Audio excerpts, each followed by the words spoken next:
Gardening করতে আমি ভীষণ পছন্দ করি, তাই তাই আমার বাড়ির ছোট ছাদ এবং বড় ছাদে আমি আমার নিজের মনের মতন করে ছাদ বাগানও করি। শীতের সময় শীতের ফুল গাছ আর গরমের সময় গরমের ফুল গাছ লাগাতে আমার বেশ ভালো লাগে। চন্দ্রমল্লিকা, গাঁদা ফুল, ডালিয়া, সেগুলো তো তোমরা আমার আগের মিনি ব্লগে দেখেছিলে। আর এই যে ছোট্ট একটা কামরাঙা গাছ দেখছো, এটা লাগিয়েছিলাম আমি বিগত 2 বছর আগে। প্রচন্ড মন খারাপ হতো যে কেন কামরাঙা হয় না, বহুত আশা করে লাগিয়েছিলাম এই কামরাঙা গাছটা। আর এই বছরই হঠাৎই দেখলাম আমার এই কামরাঙা গাছে 2টো কামরাঙা হয়েছে।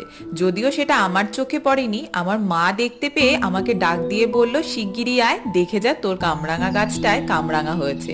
আর কামরাঙাটা বেশ বড় হয়েছিল, তাই গাছের প্রথম ফলটা মাকে দিয়ে প্রথম ছিঁড়িয়ে আমি ঠাকুরের পায়ে নিবেদন করেছিলাম। তবে দেখতে খুব সুন্দর হলেও খেতে কিন্তু বেশ টক ছিল।